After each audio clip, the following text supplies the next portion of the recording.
এর অধ্যায়ে আমরা দেখব যে এক্সেলে কিভাবে অটো সেভ করা যায়। আমরা জানি যে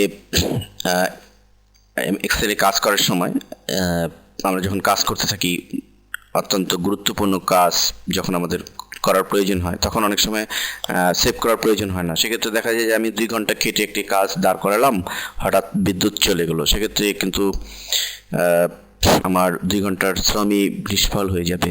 তো আমরা এক্সেলের অটো সেভ কমান্ডটির সাহায্যে প্রতি 5 মিনিট বা 10 মিনিট বা 1 মিনিট অন্তর অন্তর সেভ করার সুবিধা পাবো। তো এটি করার জন্য আমরা চলে যাব ডেটা টুলস মেনুতে, এবং টুলস মেনুতে গিয়ে আমরা এখানে অ্যাড-ইনস নামে একটি অপশন দেখতে পাচ্ছি। তো অ্যাড-ইনসে ক্লিক করব।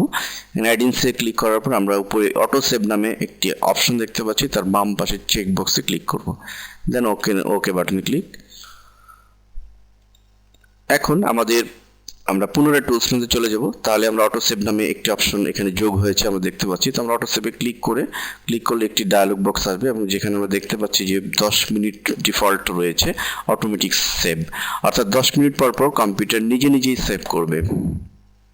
এখন আমরা যদি এখানে চাই যে প্রতি 1 মিনিট বা 2 মিনিট পর পর, আমরা 1 মিনিটও দিতে পারি, তো প্রতি 1 মিনিট পর পর কম্পিউটার অটোমেটিকলি নিজেই সেভ করে নেবে, আমার কোনো প্রয়োজনই হবে না।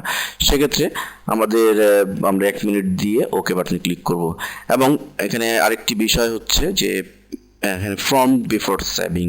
তো প্রম্পট বিফোর সেভিং এটি যদি টিক চিহ্ন থাকে তাহলে 1 মিনিট পর পর সে একটি মেসেজ দিবে, কিন্তু আমরা যদি মেসেজ না চাই তাহলে আমরা এটিকে উঠিয়ে দিব, তাহলে সে আর কোনো মেসেজ দিবে না, 1 মিনিট পর পর সেভ হতে থাকবে। আমরা ওকে বাটনে ক্লিক করছি। এখানে অবশ্যই একটি কথা মনে রাখতে হবে যে আমরা এই অটো সেভের সুবিধা পেতে চাইলে আমাদের অবশ্যই প্রথমেই ফাইলটিকে সেভ দিয়ে রাখতে হবে যে কোনো নামে, নতুবা কিন্তু আমরা এই সুবিধাটুকু পাবো না। প্রথমে আমরা একবার সেভ করে নেব, তাহলে 1 মিনিট যেটা আমরা দিয়ে দিব সে অনুযায়ী সে 1 মিনিট বা 2 মিনিট পর পর সেভ করতে থাকবে।